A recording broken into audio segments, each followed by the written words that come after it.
Hola, aquí estamos en la segunda parte de la tercera lección del curso de Álgebra Avanzada. Estamos viendo demostración de teoremas que dependen de los números naturales y por lo tanto requieren del uso del procedimiento conocido como inducción matemática para hacer su demostración. Habíamos dividido los ejemplos, ¿verdad?, en dos partes, una que son más directos, ¿verdad?, no hay que hacer mucho esfuerzo para demostrar, y otro que requiere un poco más de álgebra para poder llegar a la demostración completa del teorema, ¿ok? Y ya habíamos visto dos ejemplos y habíamos dejado planteado este tercer ejemplo que dice: demuestra que esta expresión 3 elevado a la 2n más 1 más 1 es divisible entre 4 para todo número natural n. Fíjense que efectivamente ese teorema depende de ese número natural n, más 1. Bien. Bueno, antes de proceder a la demostración, vamos a recordar que quiere decir que un número es divisible entre otros. Pues mire, recuerde que un número x natural será divisible entre un número y natural si existe un tercer número natural z, de manera que el x, el que es divisible, va a ser igual a y, el número entre el cual es divisible, por ese tercer número z. ¿Okay? Bueno, pues teniendo en cuenta esa definición, vamos a ver el primero de los pasos del proceso de inducción matemática. Dice: ver que el teorema es cierto si la n vale 1. Esto es, si yo sustituyo en esta expresión por la n por 1, el número que me salga debe ser divisible entre 4. Vamos a decir verdad. 3 elevado a la 2 por n, que va a ser 1 más 1, y más 1 nos debe dar 4 veces, ¿verdad?, el número entre el cual es divisible, por un número z que es natural, ¿verdad?, tal como hemos dicho en esta explicación que dice aquí. Pero, vamos a ver, esta expresión que está aquí, 3 elevado a 2 por 1 más 1 más 1, a ver si es verdad que da 4 veces cierto número natural. Pero 3 a la 2 por 1 es 3 a la 2, pero por 1 es 2 más 1, más este 1, dice que es igual a 4z. O sea que 3 elevado a la, y 2 más 1 es 3, más 1, dice que es igual a 4z. Y 3 al cubo es 27, más 1 nos debe dar 4 veces cierto número natural z. Y 27 más 1 es 28, nos debe dar 4 veces cierto número natural z. Y eso es cierto, porque fíjense que sí existe una z, que es el 7, de manera que cuando usted multiplica 4 por 7, le da el 28. Satisface a esa ecuación. Así que efectivamente el teorema es cierto si la n vale 1. El segundo paso, recuerden que siempre usted suponer que el teorema es cierto para cierto número natural k, y ver que entonces eso implica, esa suposición implica que el teorema será cierto también para el número consecutivo al número k, que dice aquí que es para el cual es cierto el teorema, ¿vale? O sea que nuestra hipótesis de inducción, que es lo que usted supone al principio, es que si la n vale k, el teorema es cierto. O sea que 3 elevado a la 2 por n, pero la n va a ser k más 1, y más 1 nos va a dar, como dice ahí, 4, que es el número entre supuestamente él es divisible por cierto número z sub 1 natural, ¿verdad? Y queremos ver entonces que otra vez el teorema, que es este que está aquí, es cierto si la n vale k más 1. O sea, si 3 elevado a la 2 por n, que ahora va a ser k más 1, más 1 y más 1, da otra vez 4 veces cierto número natural que hemos llamado z sub 2. Y ahora decimos, bueno, pero esta expresión que está aquí en el lado izquierdo, que yo quiero ver que es igual a 4 veces cierto número natural, yo lo puedo reescribir así, mire, 3 elevado a la, fíjense que aquí yo puedo aplicar la ley distributiva de la multiplicación sobre la suma de la izquierda, 2 por k más 2 por 1, 2, más el 1. Entonces, y más el 1 este que está aquí, ¿verdad? Pero entonces fíjense que aquí yo tengo 3 a la 2k más 2 más 1. Y yo tengo en nuestro problema el 3 a la 2k, míralo por aquí, 3 elevado a la 2k más 1 y más 1. O sea que yo en vez de tener 3 a la 2k más 2, voy a tener 3 a la 2k más 1. Pero eso es fácil, porque fíjense que yo puedo intercambiar por la ley conmutativa de la suma, estos dos sumando, y decir 3 elevado a la 2k más 1 y más 2, ¿ves? Puse el 1 primero y el 2 después, más ese 1 que no nos podemos olvidar de él, ¿verdad? Y ahora fíjense que yo digo, bueno, pues ahora tenemos ese 3 elevado a esta suma de esos tres números, pero si yo considero estos dos primeros que los necesito, ¿verdad?, de alguna manera, para poder en alguna forma sacar la hipótesis de inducción, y el 2, yo puedo pensar, bueno, pues yo tengo 3 elevado a la suma de estos dos números, la suma de estos dos números. Pero como usted tiene una base elevado a la suma de dos exponentes, eso es lo mismo que la base elevado al primer número como exponente, por otra vez la base elevado al segundo número como exponente, ¿verdad? Porque fíjense que esa ley de exponente a la cual estoy haciendo referencia y que se aplica, se prende más bien en el álgebra elemental, dice que si usted multiplica bases iguales como son el 3 y el 3, escribe la base y suma los exponentes, 2k más 1 más el 2. Y más el 1 que no nos podemos olvidar. Bueno, pues hemos llegado ahí. Usted dice, bueno, yo no puedo hacer más nada. Yo quisiera de alguna forma que me apareciera esta expresión, 3 a la 2k más 1 más 1, para poder usar la hipótesis de inducción, ¿verdad? Que dice que 4 veces cierto número natural z sub 1. Y fíjense que ya yo tengo aquí el 1, ¿verdad que sí? Ese 1. Y me falta el 3 a la 2k más 1. Usted dice, bueno, pues yo tengo aquí el 3 a la 2k más 1 y el 1, pero el 3 a la 2k más 1 aquí está multiplicado por 3 a la 2. Así que no lo tengo. Pues yo lo que voy a hacer es lo siguiente, voy a añadir a la brava, si podemos decir así, el 3 a la 2k más 1 para combinarlo con este 1, cosa de que me salga esto, que es lo que es el lado izquierdo de la hipótesis de inducción. ¿Verdad? Pues miren lo que sé aquí. Escribo el primer término, ¿verdad? Que es 3 a la 2k más 1 por 3 al cuadrado, que dicho sea de paso es 9, menos, y entonces miren lo que hice. Yo quiero combinar el 1 con el 3 a la 2k más 1. Miren, pues aquí el 1 le sume 3 a la 2k más 1. Por aquí, para que me salga eso y poder entonces usar la hipótesis de inducción. Pero como aquí sumé 3 a la 2k más 1 y yo quiero que lo que me salga aquí sea igual a lo anterior, pues para que me quede igual, los restos también, ¿ves? Cosa de que este número más su negativo da 0 y 0, por lo demás da lo demás, que es precisamente lo que teníamos en el paso anterior, ¿verdad? Bien, ese que fíjense que sumé 3 a la 2k más 1 para que combinarlo con este 1 y poder aplicar la hipótesis de inducción, y lo resté también, ¿verdad? Así que fíjense que en el siguiente paso yo hago lo siguiente. Primeramente estos dos están aquí, los asocié, y como eso es el lado izquierdo de la hipótesis de inducción, sustituyo esos dos por lo que dice la hipótesis de inducción, que es esa expresión 4z sub 1, miren aquí, 4z sub 1, le quité eso y puse 4z sub 1, más, y entonces de estos dos términos, yo veo que hay un factor común que es el 3 a la 2k más 1, mírenlo aquí y mírenlo aquí, ¿verdad que sí? Entre estos dos primeros términos saco de factor común el 3 a la 2k más 1 que aparece en los dos términos. Y me queda multiplicado primero por 9, porque ya saqué este factor afuera, y menos, y después por 1, ¿verdad? Porque fíjense que el 1 siempre está presente, y si saqué este de factor común acá, me queda menos 1, más el 4z sub 1, que fue lo que dije que sustituí, aplicando la hipótesis de inducción, ¿verdad? Así que esto será 3 a la 2k más 1 por, y 9 menos 1 es 8, más el 4z sub 1. Y entonces yo noto que entre estos dos términos ahora grandes que están aquí, hay un factor común que es el 4. Pero aquí claramente, y aquí en este primer término, el 4 es parte de este factor, ¿verdad? Porque 4 por 2.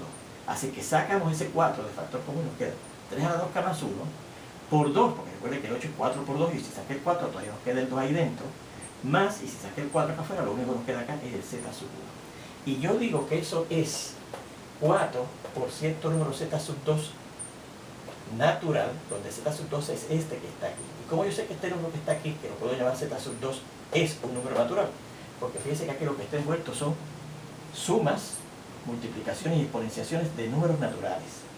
Y la exponenciación este exponente es entero, porque 2 por k, que es un número natural, recuerden, más 1 es un número entero, así que 3 elevado a un número natural da un número natural por este número natural, y más este número natural da un número natural por las leyes de clausura de la suma y de la multiplicación de los números naturales que estudiamos en el álgebra elemental. Así que efectivamente este número que está aquí es un número entero, pero lo puedo llamar z sub 2. Y eso fue lo que hice aquí. Z sub 2 es ese número que está aquí, lo ven, que es natural. Así que sí, fíjense que logramos lo que queríamos ver. Queremos ver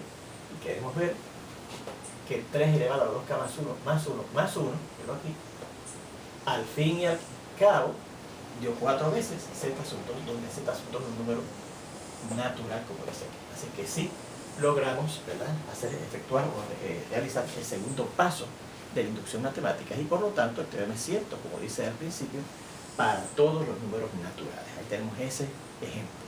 Fíjense en este otro, que sería el número 4. Dice, demuestre que a la n menos b a la n es divisible entre este binomio a más b para todo número natural que sea par. Este binomio, ¿verdad?, que va a ser, fíjense, la diferencia de dos cuadrados perfectos, ¿verdad?, va a ser divisible entre este binomio más b para todo número natural par. ¿Okay? Bueno, número natural par. Fíjense que también depende de los números naturales, específicamente de los números naturales que sean pares. Pero como ya nosotros hemos tenido experiencia con lo que dice así, de que si un número es impar o si es par, ustedes reescribir el número natural que le dan el teorema de una forma algebraica que sea o par o impar, pues entonces vamos a hacer lo siguiente, vamos a indicar lo siguiente. Como n es par, dice aquí, podemos escribirlo o podemos expresarlo en la forma n es igual a 2 veces n, donde la n ahora va a ser un número natural cualquiera, par o impar, porque fíjense que si la m, por ejemplo, es 1, que es impar, 2 por 1 es 2, y entonces la n sale par. Si la n, digamos, es par, por ejemplo, si es 8, 2 por 8 es 16, 16 es par. Si es 7, 2 por 7, a pesar de que la m, que es 7, es impar, 2 por 7 da 14, que entonces la n, que es la que tiene que ser par, es par. ¿Okay?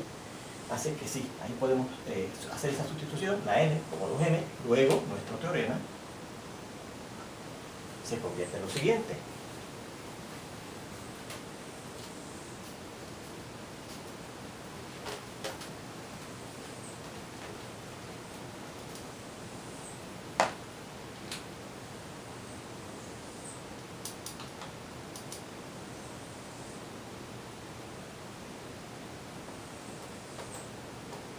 En que a la n, pero en vez de n va a ser 2m, menos b a la n, pero va a ser entonces la n 2n, es divisible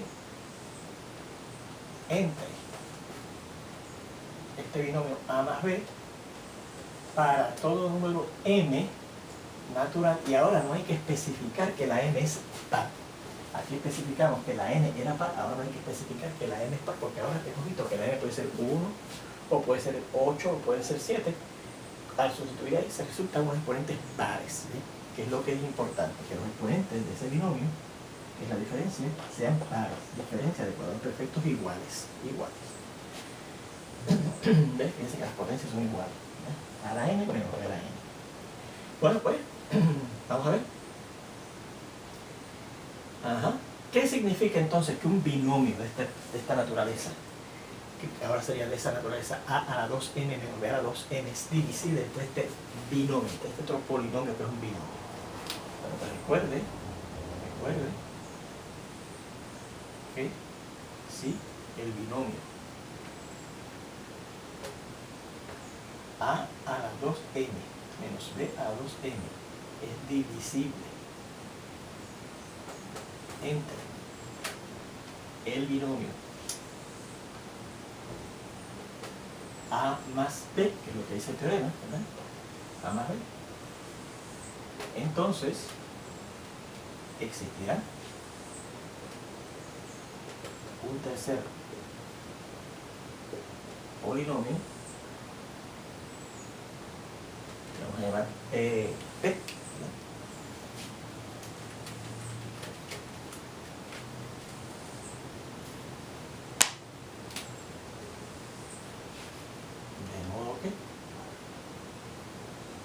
A la 2n menos b a la 2n sea igual a más b, entre el cual él es divisible por ese tercer polinomio p apropiado, ¿verdad? Muy bien. Bueno, así que teniendo eso claro, vamos a ver entonces el primer paso. Vimos que el teorema, que ahora se ha escrito de esta manera, ¿verdad?, es cierto si la m, no la n, la m, porque ahora reescribimos el teorema de esta manera para que sean los exponentes pares e iguales, ¿eh? Es 1. Es decir, vamos a ver, si a la 2 por 1 menos b a la 2 por 1, que dicho sea de paso es igual a más b por cierto polinomio, vamos a llamarlo p sub 1, ¿verdad? Vamos a llamarlo p, como dice aquí, ¿verdad? P, donde p es un polinomio apropiado. Con eso de apropiado quiero decir que es un polinomio que convenga para que cuando yo lo multiplique por a más b me resulte en a la 2 por 1 menos b a la 2 por 1. Es decir, esto es ¿qué? Bueno, pero a la 2 por 1 es lo mismo que a la 2 menos b a la 2 por 1, eso es b a la 2, y eso es lo mismo que a más b. Y entonces yo recuerdo de nuestra álgebra intermedia que esto es una diferencia de cuadrados perfectos, que se factorizaba la raíz cuadrada del primero más la raíz cuadrada del segundo por esas mismas raíces, pero restándose. Raíz cuadrada del primero más raíz cuadrada del segundo restándose. Así es que fíjense que efectivamente esto se puede escribir como a más b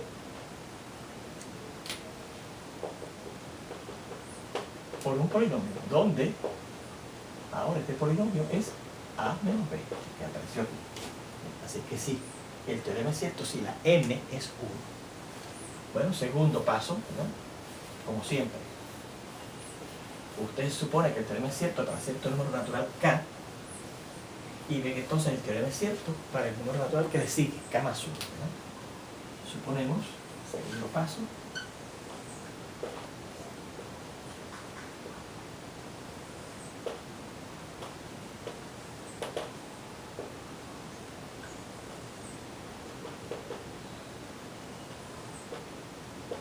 para n ahora, ¿verdad? Recuerda que en general es para n igual a k, pero como yo cambié la n por 2n para que sea definitivamente unos exponentes pares iguales, pues ahora la n es la que va a ser k.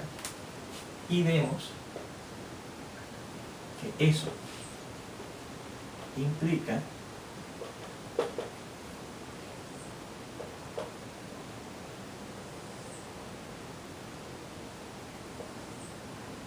que el teorema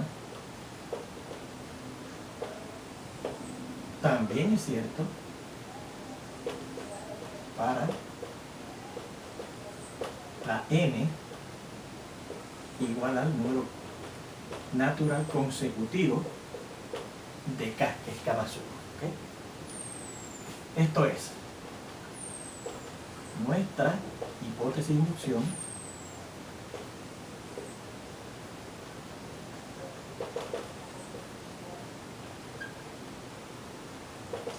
es la siguiente, que a la 2 por n, pero ahora n va a ser k, a elevado a 2k menos b elevado a la 2k va a ser igual a más b, que dice el teorema que ese binomio va a ser divisible entre ese otro binomio por cierto número, por cierto polinomio p, vamos a llamar p sub 1 aquí, ¿verdad? Donde p sub 1 es un polinomio apropiado. Y recordamos que eso es apropiado después, que necesita para multiplicarlo para más b y me dé ese binomio experimental ahí. Y queremos ver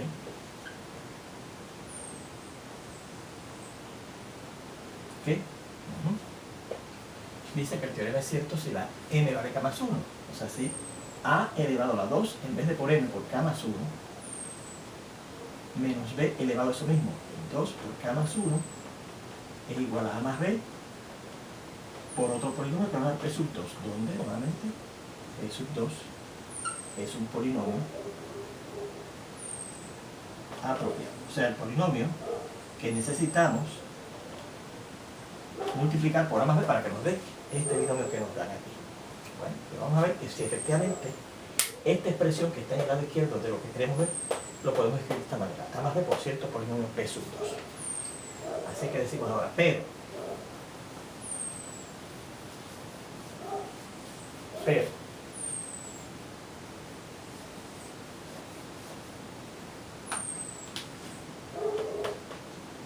esa expresión que está aquí en el lado izquierdo de lo que queremos ver, a elevado a la 2 por k más 1 menos b elevado a eso mismo, 2 por k más 1, yo lo puedo escribir así. Miren. A elevado a la 2 por k más 2 por 1, que es 2, menos b elevado a lo mismo, ¿verdad? Menos b elevado a la 2 por k más 2 por 1, 2. Y esto se puede escribir así. Yo puedo pensar, ¿verdad?, que esta es una base elevada a una suma de exponentes. Y eso lo puedo escribir como esa base elevada al primer exponente por esa base elevada al segundo exponente. Igualmente aquí esto lo puedo escribir como b elevado al primer exponente, que es 2k, por b elevado al segundo exponente, que es 2. ¿Okay? Bien. Está aplicando esa ley de exponentes que también la aplicamos en el ejemplo anterior, ¿verdad? Si yo te multiplico bases iguales, pues es la base elevada a la suma de esos exponentes, 2k más el 2. Y aquí igual, esa base multiplicada, que es igual, es la base elevada a la suma de esos dos exponentes, ¿okay?, a la 2k más el 2. ¿Okay? Bien, y ahora te dice, bueno, pero yo quisiera de alguna forma tener esta expresión, mire, a a la 2k menos b a la 2k para poder usar la hipótesis de inducción. Recuerde que el proceso de usted demostrar lo que quiere ver en este segundo paso, tiene que de alguna forma agarrarse de la hipótesis de inducción y usarla. Bueno, pues mire cómo yo podría hacer aquí. Yo necesito el a la 2k menos b a la 2k. Fíjense que tengo a la 2k menos b a la 2k. ¿Verdad que sí? Pues fíjense, yo quisiera tener el a la 2k sin esa a cuadrado, ¿lo ves? Pues mire lo que yo voy a hacer. Yo voy a esta expresión, a la 2k por a cuadrado, y le voy a restar un término que tenga a cuadrado, ¿verdad? Pero como yo quiero que cuando yo agrupe ese término que tengo de problema con este que estoy añadiendo, me quede a la 2k menos b a la 2k, pues voy a añadir aquí por b a la 2k. ¿Okay? Cosa de que si yo saco ahora el factor común a cuadrado, que lo tengo en los dos términos, ¿ves? Me queda a la 2k menos b a la 2k, que es lo que dice la hipótesis de inducción en su lado izquierdo. Pues entonces debo añadir eso. Voy a tratar de añadir eso a ver qué pasa, ¿verdad? Pero si los resto, quito eso de ese binomio, y yo quiero que eso sea igual a esto, pues lo sumo también. A la 2, b a la 2k. Menos b a la 2, b a la 2k, b a la 2. B a la 2, ¿verdad? Así que fíjense que en este binomio, en el medio, yo añadí y quité esa expresión de forma conveniente. Y esta, fíjense que sería el esfuerzo algebraico, ¿verdad? O la elaboración algebraica que se necesita adicional en este caso para poder demostrar el teorema, ¿verdad? Que no sale tan directo como salía en los ejemplos anteriores, ¿verdad? Hay que hacer cierta manipulación algebraica conveniente. Y en este caso eso es lo que conviene, ¿verdad? Haciendo ese análisis que hicimos, ¿verdad? Cómo yo podría sacar ese binomio que está en el lado izquierdo de hipótesis de inducción. Bueno, pues ahora agrupamos, ¿verdad? Estos dos términos y estos dos términos. De aquí yo puedo sacar el a cuadrado del factor común que queda por a la 2k menos b a la 2k. Y aquí fíjense que yo puedo sacar del factor común precisamente el b a la 2k más b a la 2k por, y aquí me queda entonces a cuadrado menos b cuadrado, ¿verdad? Se sacó el b a la 2k del factor común, me queda primero por a cuadrado menos y después por b cuadrado, ya que saqué el b a la 2k afuera a la izquierda, ¿verdad? Aplicando aquí la ley distributiva de la multiplicación sobre la resta de la izquierda. Y aquí aplicando también la ley de multiplicación distributiva de la multiplicación sobre la resta de la izquierda. Bueno, pues entonces esto yo lo puedo escribir así, a cuadrado por, y como esto que está aquí es precisamente el lado izquierdo de nuestra hipótesis de inducción, pues la hipótesis de inducción dice que yo puedo sustituir eso por esto, a más b por b, por p sub 1, ¿verdad? A más b por p sub 1, donde p sub 1 recuerde que es un polinomio apropiado. Más, y aquí yo tengo b a la 2k, y aquí yo tengo una diferencia de cuadrados perfectos que puedo factorizar, como aprendemos en el álgebra intermedia de la siguiente manera, ¿verdad? Van a ser dos binomios de factorización que consisten de las raíces cuadradas de esos dos términos, que son a y b. En uno de ellos se suma y en el otro se resta. ¿Okay? Bueno, fíjense que ahora nos han quedado dos términos grandísimos, ¿verdad? Bastante grandes los dos. Pero entre los dos yo noto el factor común a más b, pues lo saco al frente, ¿verdad? A más b, y me quedaría primero por a cuadrado, ¿verdad? A cuadrado, y por p sub 1, saqué el a más b, nos queda a cuadrado y p sub 1, más, y aquí saqué el a más b, nos queda b a la 2k, saqué el a más b y nos queda por a menos b. ¿Okay? Bueno, pues fíjense que yo casi he llegado a lo que quiero ver, que eso, que fue con lo que yo empecé, ¿verdad? Es igual a más b, por cierto polinomio p sub 2, y aquí yo debo poner esta cosa que está aquí.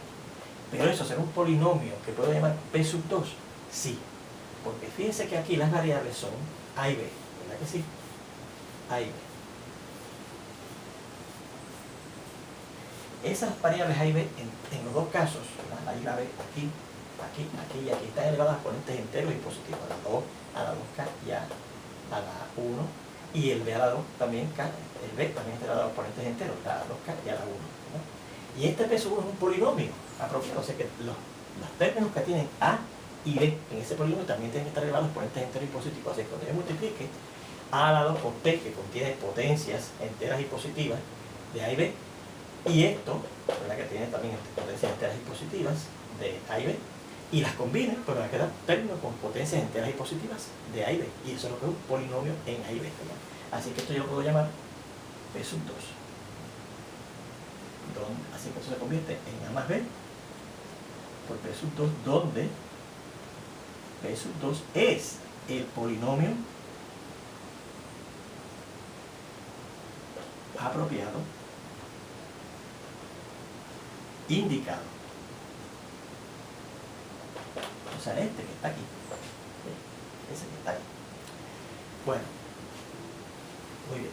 Pues ahí tenemos efectivamente el A a la 2K menos 1, a la 2K más 1 menos el B a la 2 por K más 1, lo puedo escribir como dice ahí, A más B por P. O sea que efectivamente esto también es divisible entre A más B. Y eso era lo que tenemos que ver en ese segundo paso, ¿verdad?, de nuestro proceso de inducción matemática. Bueno, pues con este segundo ejemplo terminamos esta lección. Espero verlos ya muy pronto en la próxima, donde vamos a continuar viendo ejemplos de aplicación de cómo demostrar teoremas que dependen de los números naturales por el proceso de inducción matemática y que también requieren un esfuerzo algebraico adicional, como vimos en estos ejemplos. Nos vemos entonces.